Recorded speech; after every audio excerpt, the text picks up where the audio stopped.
Good afternoon, everyone. We are now in day 3 of the Democrat-led government shutdown. The Democrats continue to recklessly hold the American people hostage over their demands to give illegal aliens free health care. Republicans are fully unified behind passing nonpartisan clean funding bill, the exact same bill that Democrats approved back in March to reopen the federal government. But those same Senate Democrats are now voting against this clean funding bill and keeping the people's government closed. I understand Democrats will have an opportunity very shortly here to change course, and we hope that they will. There are significant personal impacts on millions of Americans as a result of this current government shutdown. The 1.3 million men and women of America's Army, Navy, Air Force, Marine Corps, Coast Guard, and Space Force who serve honorably and put their lives on the line to defend us all are not being paid.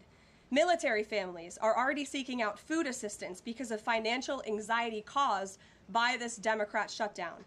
According to new reporting from the Military Times, staff members at the Armed Services YMCA food pantry distribution location near Fort Hood in Texas found a line of military families stretched around the side of the building yesterday at 5 in the morning.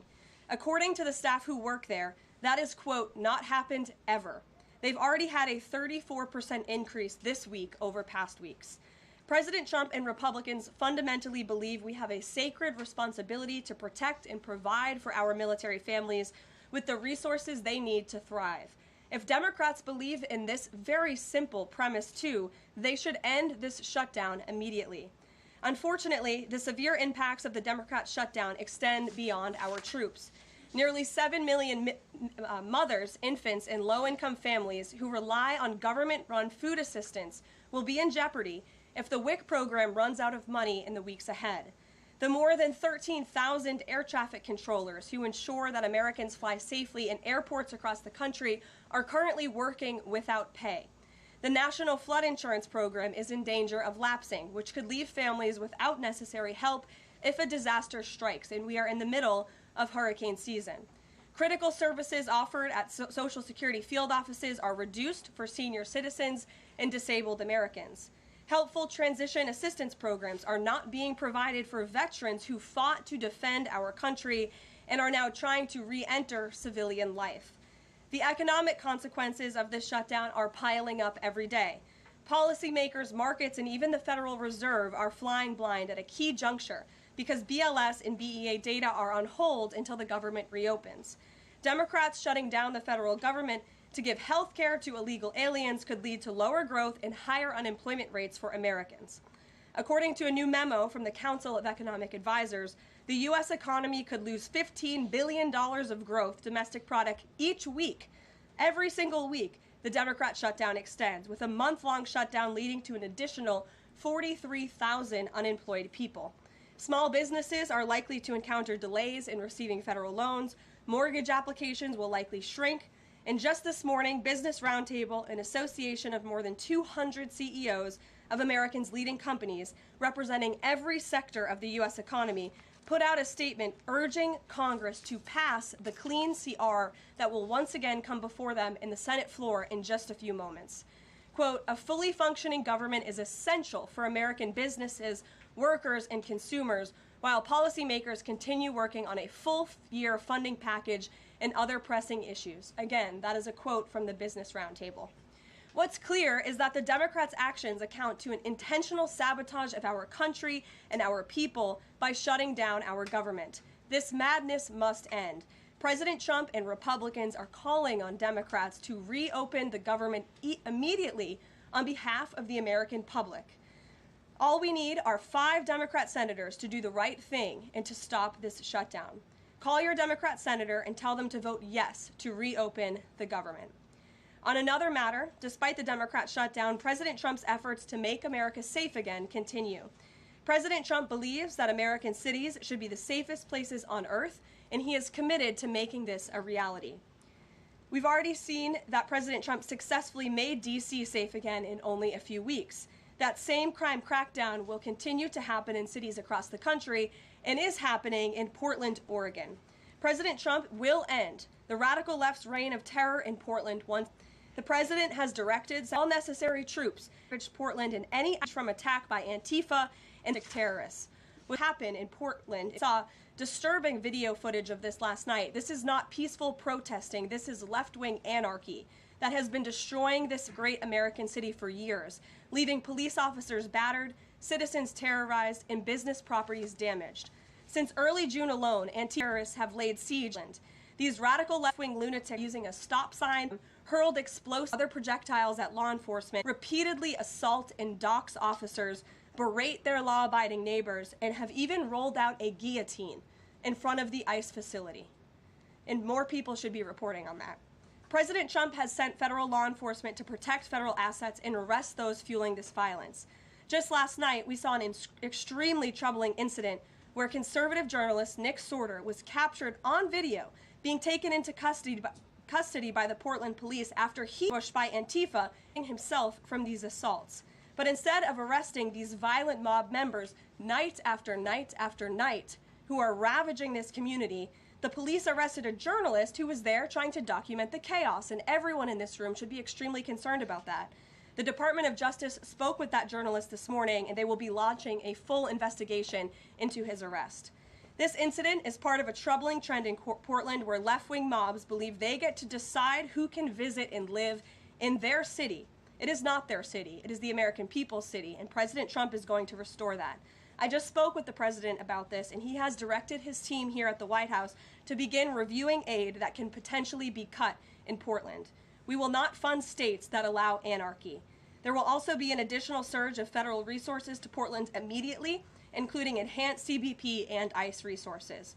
Law and order will prevail, and President Trump will make sure of it.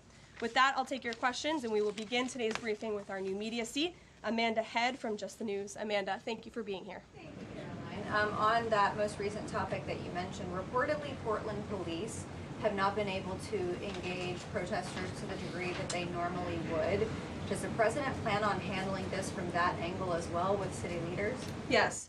From our understanding, the law enforcement that we have here in the Homeland Security Task Force, I spoke with them this morning, and what they're seeing is that unfortunately, local police has been restricted from responding or cooperating at all with federal authorities, which is completely absurd. We have surged federal law enforcement personnel to this city to restore law and order and to work alongside local law enforcement. And we've seen the benefits of this in Washington, D.C., and all of you live here, so you can agree Washington, D.C. is and feels much safer because of the cooperation between federal and local law enforcement. They can and must be working together, and we think it's despicable that these local elected officials who swear an oath to protect their people are preventing law enforcement from doing their jobs on the ground. So that's why the president has directed his team here at the White House, and they are already on it to look into how we can cut funds.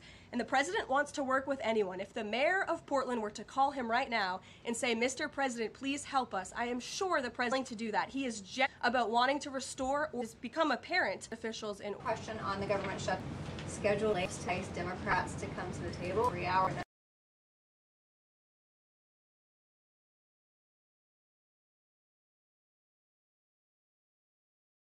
The agencies and our cabinet secretaries to identify where cuts unfortunately can and have to be made. And again, we understand there's another vote happening on the Senate floor in an hour. Maybe if Democrats do the right thing, this government shutdown can be over. Our troops can get paid again. We can go back to doing the business of the American people. But if this shutdown continues, as we've said, layoffs are an unfortunate consequence of that. And Russ Vought has been in contact with our cabinet secretaries at their respective agencies to discuss that. Thank you, Amanda. Kelly. How would this administration define what makes a Democrat agency, which agencies, and what constitutes being a Democrat agency? I think this administration has been very clear, Kelly, that we're not going to tolerate waste, fraud, and abuse in our government. And we've also been very clear to point out when agencies or when programs do not align with this administration's values of putting our country first. You've seen that with USAID and in various other cases where there's been cuts made or funding has been slashed. And so, again, unfortunately, we're having to do a massive review of the bureaucracy to be good stewards of the American taxpayer dollar. And it's the Democrats who have forced the White House and the president into this position by voting to shut the government down. You've talked about thousands likely layoffs coming. Do you have an update on the timeline for that? How quickly, and if the government is restored to funding and back in operation, will that list of potential layoffs still be on the table? Look, as I just stated, the Office of Management and Budget is in constant communication and contact right now with our cabinet secretaries and agencies across the board to identify, unfortunately, where layoffs have to be made and where cuts have to happen. But again, the Democrats have an opportunity to prevent this if they vote to reopen the government. That is all this administration and the president is asking for. Vote for a clean, continuing resolution to keep the government open. Peter. Thank you, Caroline. During the campaign, Thank you, Peter. I was raised to say thank you in the White House briefing room. During the campaign, President Trump said that he did not know anything about Project 2025. Now he knows about it. Is that the blueprint for shrinking the government? Look, the blueprint is what the president and his team and his cabinet secretaries ultimately decide. And the president trusts his cabinet secretaries to identify where there is waste. We pointed out, Russ Vought tweeted about this morning, Chicago Rail Project that was canceled, $2.1 billion in Chicago infrastructure, specifically the Red Line and the red and purple modernization projects. And it's because the administration is concerned that the Biden administration was handing out taxpayer dollars to pay for this construction based on DEI. DOT is reviewing the race-based contracting on unconstitutional grounds, and in the meantime, the Department of Transportation funds for these projects are on hold. So I guess this answers both of your questions. This would be an example of that. And just because there's so much shutdown talk, something different. What do you guys think about the NFL's decision to name Bad Bunny as the Super Bowl halftime performer, somebody who has not scheduled shows in the U.S. because he says that he's worried that ICE is going to come and arrest his fans? Well, look, I know there are many in this room who are very anxious to hear the president's response to Bad Bunny being the halftime show, so I won't get ahead of him. I won't reveal what he feels about this. Next time you all ask him a question, you're welcome to do that. I have my own feelings on that, but that's not what I'm up here to talk about. As far as ICE being at the Super Bowl, as far as I'm aware, there's no tangible plan for that in store right now. However, of course, this administration is always going to arrest and deport illegal immigrants. When we find criminals, we're going to do the right thing by Kate. Did Russ Vought decide yesterday in which cuts they wanted to make to agencies and which ones would be permanent? Again, I've kind of answered this question a few different times now. It's been asked in a few different ways. Their discussions continue between the Office of Management and Budget and Cabinet across the board, and they are actively cuts, and these layoffs hopefully does not. If Hamas rejects the job, a UN report found that Israel was committing genocide in Gaza. Does the president having killed the worsening? Are there limits to what Israel's actions in Gaza? Look, the president has deep concerns about all of the atrocities that have taken place in the Middle East over the past few years.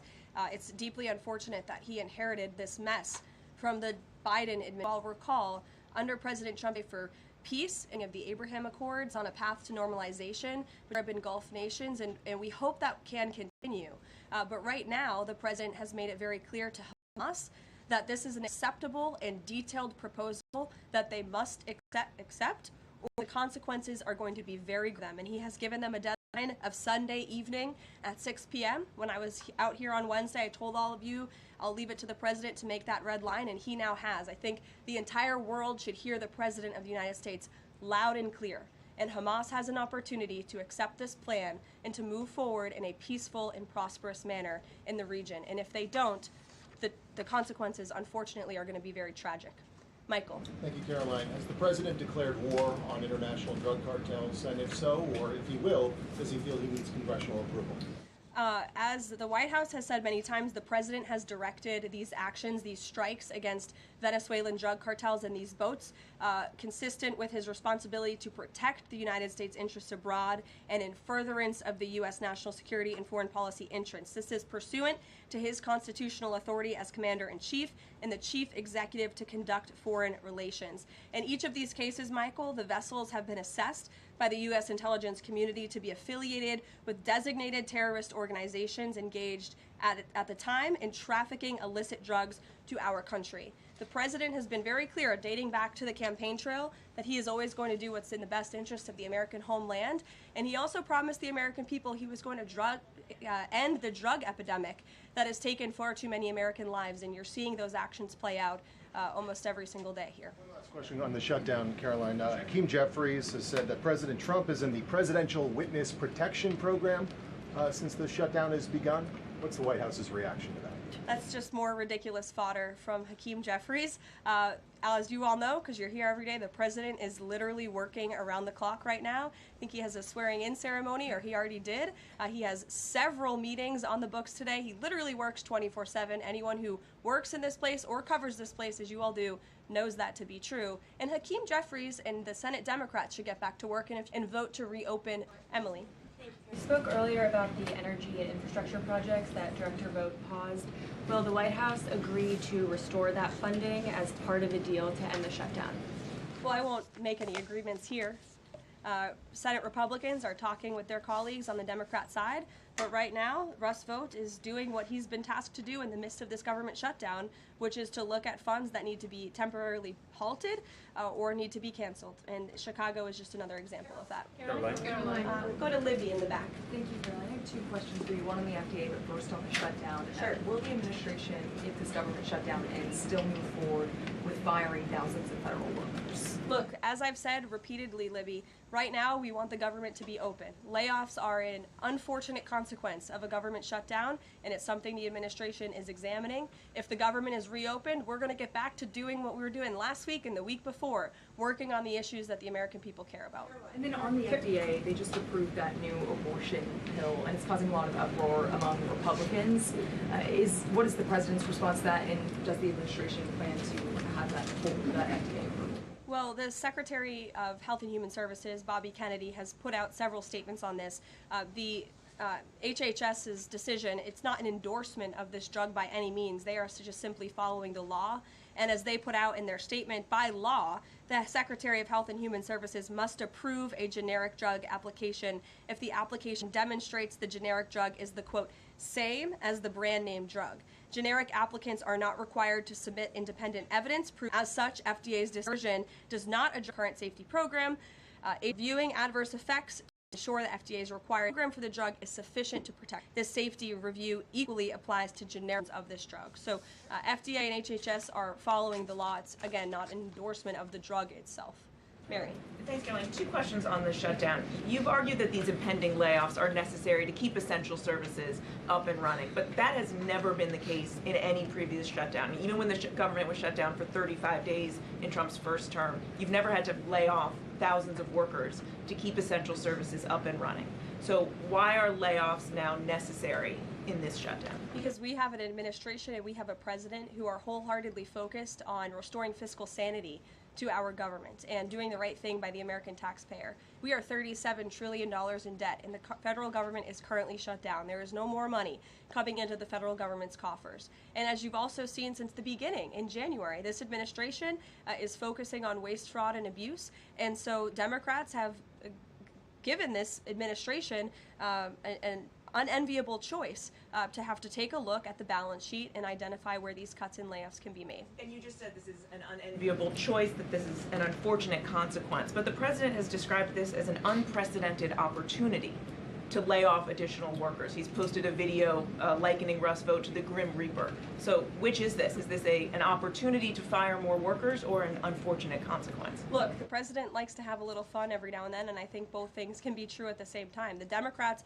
have given the administration this opportunity, and we don't like laying people off. Nobody takes joy in that around here, and if you think that, then I think that's very sad. You view the White House and our staff as wanting to put people out of work. Nobody wants to do that, but sometimes in government you have to make tough decisions. Carrie. Going back to Portland, as far as the city council there is concerned, they appear to be very sympathetic towards the protesters over at the ICE facility. Is the White House considering invoking the Insurrection Act over in Portland? Is that something they are considering also? As far as the Portland City Council is concerned, are they looking at the members there who are appear to be helping out the protesters, suggesting to get votes, etc.? That's not something I have consideration or discussion at this time. Caroline. Who's ever yelling in the back? Go ahead. Me. Sure. Thank you. Bianca Gracia here, and I have a question. This week, the Democrats have chosen illegals over hard-working Hispanic Americans during Hispanic Heritage Month. causing the White House to cancel the celebration with the president. Is the president open to letting the Hispanics who overwhelmingly voted for him have their own siesta fiesta in the White House lawn opposed to the fancy, we don't need fancy schmancy, right? You can give us the backyard and we'll fill it all in and have in our own fiesta. Is the president open to that? I had no idea she was going to ask that question. I just want to preface that. I've never met you. I just want to say that, but welcome to the briefing room. I love your energy. I can't personally unilaterally promise the South Lawn grounds. We have some construction going on out there, but I know that everyone here views it as very unfortunate we had to cancel or hopefully just reschedule the Hispanic American Heritage Month event, and it's because we are working around the clock during this government shutdown. When the Democrats vote to reopen the government, that event will be back in the planning stages. You're welcome. Brian, go ahead. Very much. Welcome to the briefing room, by the way. I was with the Secretary of War and the Attorney General in Memphis just the other day as we were going to a command center, and I noticed a billboard along the highway that said, "Memphis welcomes the National Guard." Now, what is your message today to Democrat mayors watching us right now that suffer from TDS and they cannot get Trump out of the way to saving their city, Portland being one of them?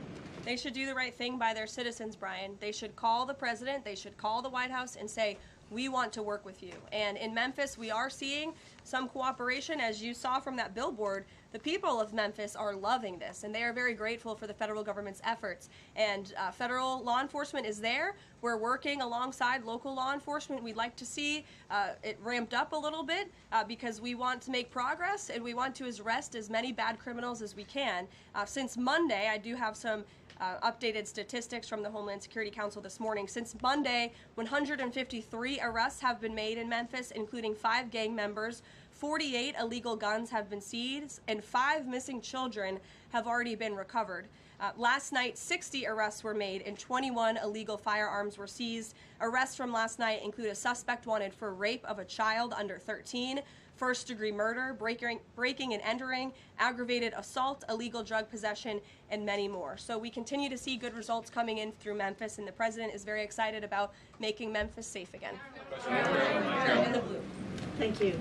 At the top of the briefing, you made a statement about that the Democrats are interested in giving health care to illegal immigrants. Yes, they are. U.S. law already prohibits that. It's a 1996 law saying that they cannot give unauthorized immigrants any federally subsidized health care coverage through Medicaid, the Affordable Care Act, or the Children's Health Insurance Program.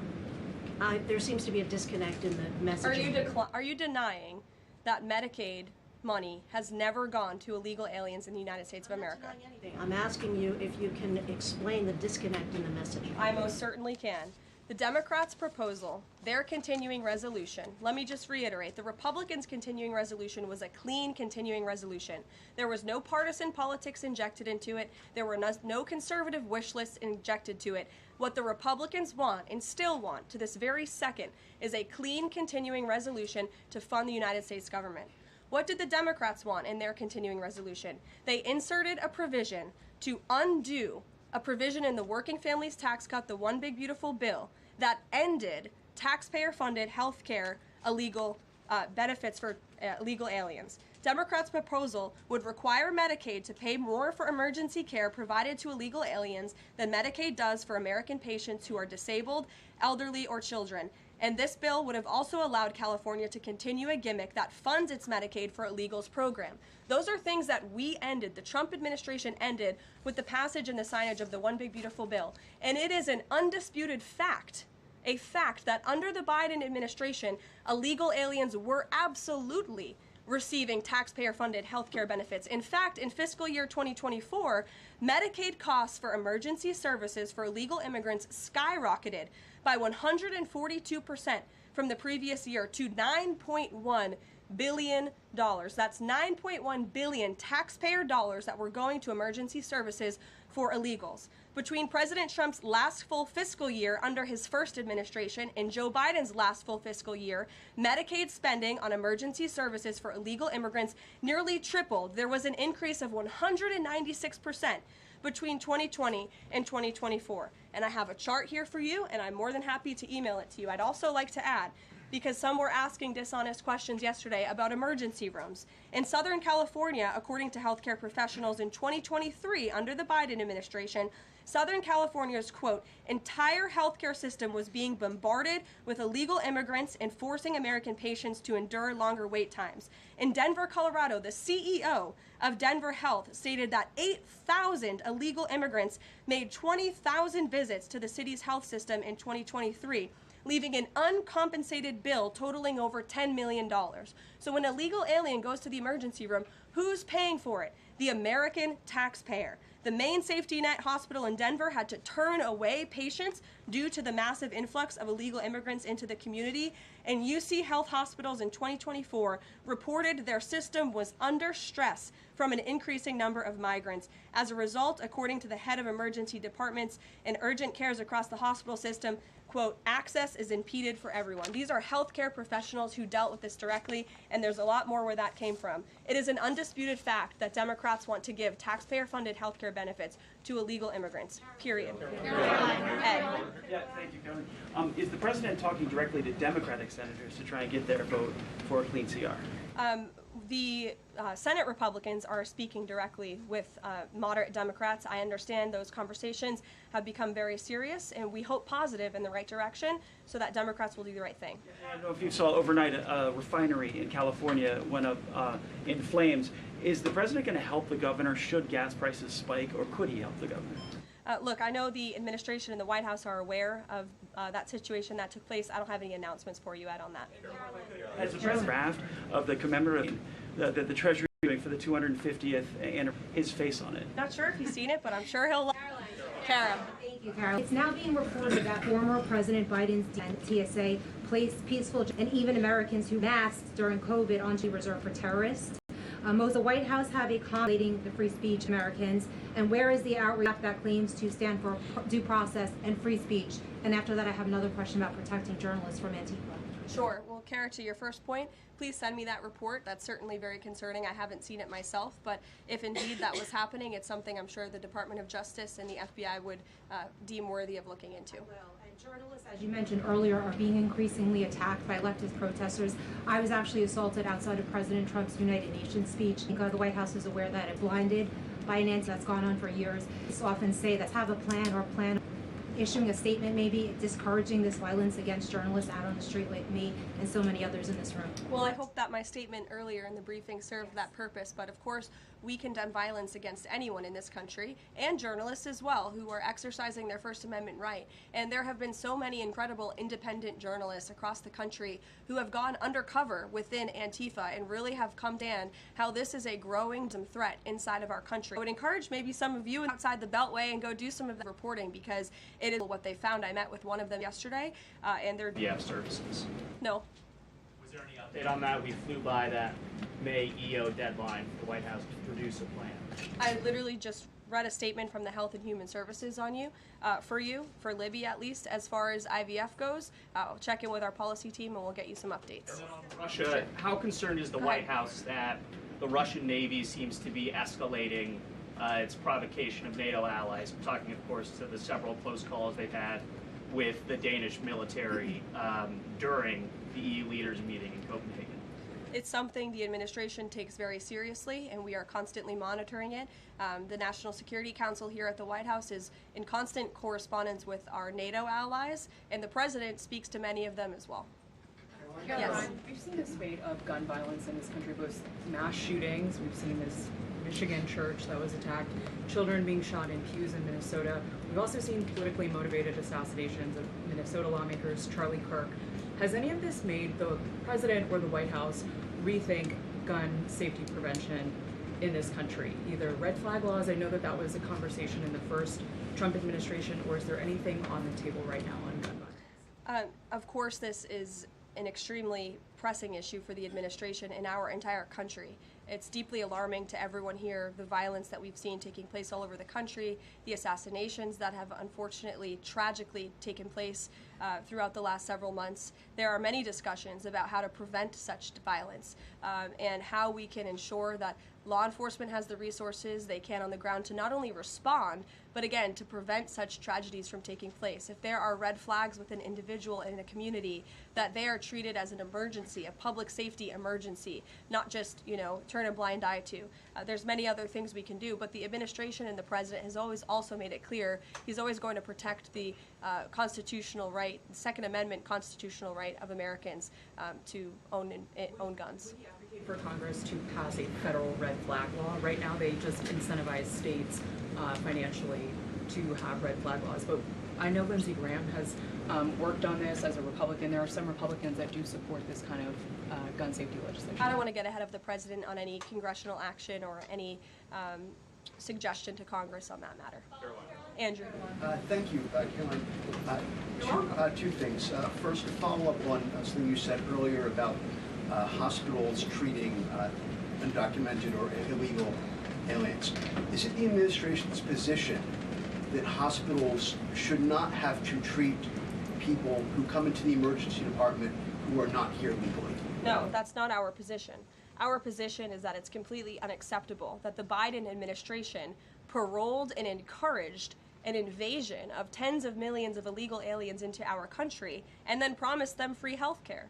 And the Democrats are on the record repeatedly stating that they believe illegal aliens should have health care benefits, free health care benefits in the United States of America. So that is a recipe for a disaster. Of course you're going to encourage a mass illegal invasion of our country, which is exactly what happened. And we've seen the unfortunate consequence of that, where American patients are being put last, where American patients are having to wait in wait rooms, where grandmothers and grandfathers are waiting hours and hours for care because they're being put behind the line to illegal aliens. And we don't agree with that. We don't support that. That's why the administration is desperately trying to fix it and deport the tens of millions of illegal aliens that the Democrats and the Biden administration allowed into our country. And we'd love to continue doing that work so long as the federal government is reopened. And there are many federal law enforcement agents and officers right now who are working without pay. That's unacceptable. The Democrats need to reopen the United States government, and we hope that they will do the right thing on the Senate floor in just a few moments. Thank you, everyone.